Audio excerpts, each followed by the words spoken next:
Hello! నమస్తే అందరికీ. Welcome to the entertainment junction. భయ్యా ఈరోజు మంచి టాపిక్ తీసుకొచ్చేసాను. అదేదో గాదు, మన ఈ మధ్యలో చాలా ట్రెండింగ్ టాపిక్ ఒకటి డిస్కషన్ అవుతుంది సోషల్ మీడియాలో. ఆ మూవీ గ్లింప్స్ వదిలిన కాడి నుంచి చాలా ఎక్స్‌పెక్టేషన్స్ పబ్లిక్‌లో డెవలప్ అయ్యాయి. అదేదో మూవీ కాదు, మన ప్రశాంత్ నీల్ అండ్ ఎన్టీఆర్ కాంబినేషన్‌లో వస్తున్న 'డ్రాగన్' మూవీ. సో, ఈ మూవీ పైన భారీ ఎక్స్‌పెక్టేషన్స్ ఉన్నాయి. సో, అది ఎవరి వల్ల? ఎందుకు? అనేది ఈ వీడియోలో డిస్కషన్ చేసుకుందాం. So, first, Prashanth Neel is the director of the 'Dragon' movie. ఇతని గురించి మనం మాట్లాడుకుందాం కాసేపు. సో, ప్రశాంత్ నీల్ ప్రీవియస్ తన హిస్టరీ చూస్తే గనక 'కేజీఎఫ్' పార్ట్ 1 అండ్ పార్ట్ 2 తీశాడు. సో, వదిలేసాడు. చాలా కలెక్షన్స్ వచ్చేసాయి ఈ మూవీకి.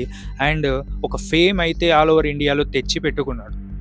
నెక్స్ట్, తన కన్ను మన 'టీఎఫ్5'లో ఉన్న ఒక హీరో పైన పడింది. అతని పేరే ప్రభాస్.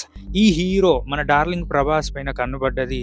సో, అతనికి ఒక ముద్దుగా ఒక పేరు పెట్టేశాడు. ఈ 'సలార్' మూవీ తోటి డైనోసార్ అనే పేరు పెట్టేశాడు.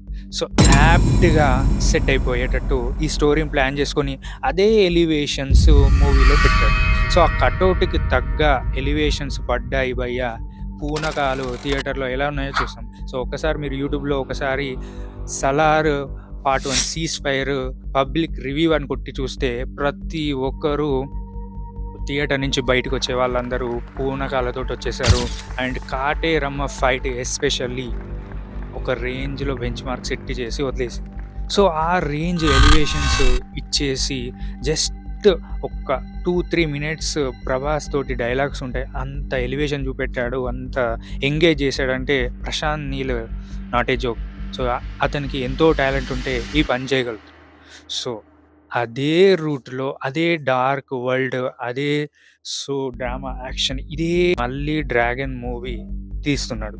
సో, కాకపోతే స్టోరీ మాత్రం డిఫరెంట్‌గా ఉంటుందని అందరి ఎక్స్‌పెక్టేషన్స్ మీట్ అవుతదని కంపల్సరీ అందరి మౌత్ టాక్ అయితే ఇప్పటికైతే వినిపిస్తుంది. సో, గ్లింప్స్ చూసాము. చాలా డిఫరెంట్‌గా ఉంది. బట్ ఇక్కడే ఒక చిక్కొచ్చేసి పడింది. సో, ప్రశాంత్ నీల్ అంటే ఒక ఇంటెన్సిటీ, ఒక డార్క్ వరల్డ్ బిల్డింగ్ ఇవన్నీ ఉంటాయి. సో, స్లో స్టోరీ టెల్లింగ్ ఇవన్నీ ఉంటాయి. బట్ ఎన్టీఆర్ గారు యాక్షన్ అంటే సో, ఇంటెన్సిటీ అండ్ ఎమోషనల్‌గా ఎక్స్‌ప్రెసివ్ చేయడము, తన ఫేస్ ఎక్స్‌ప్రెషన్స్‌తో ఎమోషన్స్‌ని అండ్ మాస్ ఎనర్జీ ఇవన్నీ కలగలిపితే ఎన్టీఆర్ గారి లోపట ఉంటుంది.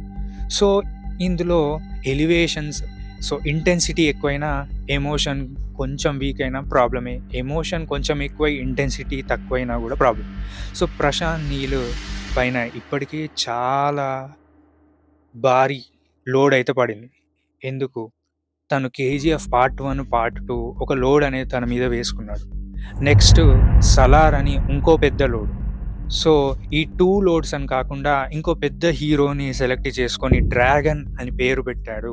అది కూడా మన ఎన్టీఆర్ ఒక పెద్ద హీరోతోటి తీస్తున్నాడు. సో, చాలా అంటే చాలా లోడ్ తన మీద ఇప్పుడుంది. సో, చాలా ఎక్స్‌పెక్టేషన్స్ ఉన్నాయి ఇప్పుడు.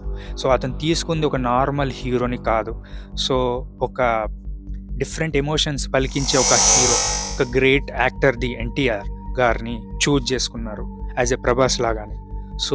కానీ పాజిటివ్ సైడ్ చూస్తే కాంబినేషన్ స్ట్రెంగ్త్ చాలా స్ట్రాంగ్‌గా ఉంది. Neel direction plus NTR performance ప్రాపర్‌గా బ్యాలెన్స్ అయితే ఇది ఇండియన్ సినిమాలో ఒక టాప్ లెవెల్ ఇంపాక్ట్ క్రియేట్ చేసి వదిలేస్తుంది. So, story, emotion, elevation, execution అన్నీ పర్ఫెక్ట్‌గా బ్యాలెన్స్డ్ వేలో వెళ్ళిపోతే కంపల్సరీ ఒక బెంచ్ మార్క్ మాత్రం సెట్ అవుతుంది. కానీ ఫైనల్ అవుట్‌కమ్ కంప్లీట్‌లీ ఎగ్జిక్యూషన్ మీద డిపెండ్ అయ్యి ఉంది. Because hype is already created. Now responsibility is to match that hype on screen అండి.